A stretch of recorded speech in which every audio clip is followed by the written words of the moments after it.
الرجیم بسم اللہ الرحمن الرحیم۔ پاکستان سے ادب کی نظر سے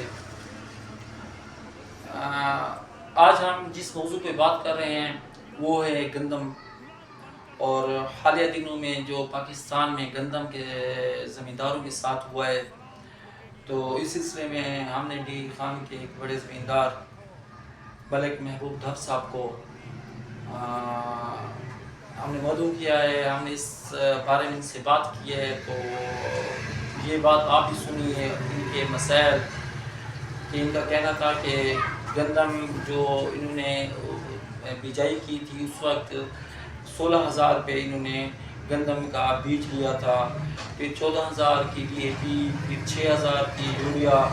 اب جب وقت آیا ہے تو انہوں نے گندم کی قیمت ڈراپ کر دی، جو ڈی خان میں اور KPK میں 9,700 تھی، تو یہاں پر یہ ہوا کہ یہ پنجاب سے لے رہے تھے، اور KPK کا اور ڈی خان کا جو زمیندار تھا وہ رول گیا، ان کی کتنے دن تک ٹرالے کھڑے رہے اور مسئلے ہوتے رہے۔ تو ہم ان سے سوال کریں گے کہ السلام علیکم السلام جی۔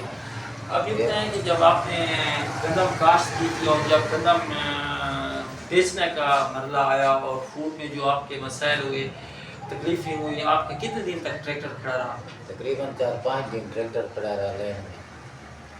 آگے بھی اس کے باوجود بھی وہ انہوں نے خریدا نہیں، پھر واپس آ گیا، اور کرایہ بھی اوپر آتا رہا ٹریکٹر کا، 3-4 ہزار روپیہ دن کا کرایہ ہوتا تھا۔ جو آج کل گندم کی انہوں نے جو ریٹ رکھا ہوا ہے وہ ریٹ انہوں نے 9,700 رکھا ہوا ہے، پنجاب میں دوسرے بھی بدتر ہے، اور ڈی خان میں فوڈ والے لے رہے ہیں 9,700 اور عام طور پہ 6,000 روپے۔ اس سے زمیندار کو کتنا نقصان ہو رہا ہے، کیونکہ زمیندار نے کتنا خرچہ؟ تقریباً 50% نقصان ہو رہا ہے۔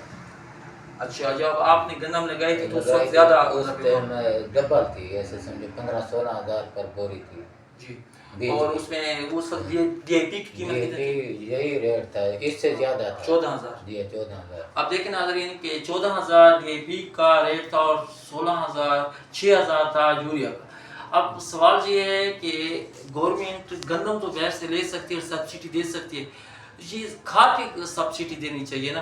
اب ڈیزل بھی مہنگا ہے تو اس گندم کی تیاری میں جو زمین کی تیاری میں ہوتا ہے وہ بھی خرچ ہوگا، تو آپ کیا کہنا چاہیں گے عوام سے، حکومت سے، کہ حکومت کو کیا کرنا چاہیے؟ ایسا ریٹ ہونا چاہیے جس سے حکومت کو بھی اور کسان کو بھی فائدہ اور نقصان نہ ہو۔ ہم تو یہ کہتے ہیں کہ حکومت کو چاہیے کہ ڈیزل بھی کم کرے، ڈیزل کا ریٹ بھی، اور کھاد وغیرہ بھی کم کرے، DAP، سونا، یوریا، ہر چیز کا ریٹ کم کرے۔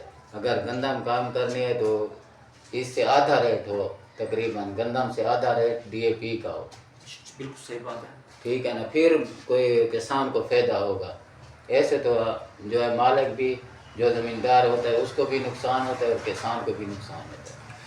تو ناظرین آپ نے دیکھا کہ یہ تھا ایک کسان، جو ایک بڑا کسان تھا ملک محبوب دھب، یہ اس کی کہانی ہے۔ تو سوچیں کہ اس سے جو چھوٹے زمیندار ہیں ان کو کتنا نقصان ہو رہا۔ تو سوال یہ ہے کہ ہمارا ملک زرعی ملک ہے تو ہمیں زراعت پہ زیادہ توجہ بھی دینی چاہیے، جس طرح ہمارا پڑوسی ملک انڈیا سبسڈی دے رہا ہے، تو اسی طرح ان کو ڈیزل پہ بھی سبسڈی دینی چاہیے، ان کو مطلب ہے کہ بیج پہ بھی سبسڈی، اور سب سے بڑے کھاد پہ۔ تو اللہ تعالیٰ سے دعا ہے کہ اللہ رب العالمین سارے مسائل کا حل کرنے والی اللہ تعالیٰ کی ذات ہے، اللہ تعالیٰ ہم سب کی ہمیں ناصر رہے۔ السلام علیکم ورحمۃ اللہ۔ پھر انشاءاللہ تعالیٰ کسی نئے موضوع کے ساتھ ہم آپ سے مخاطب ہوں گے۔ السلام علیکم۔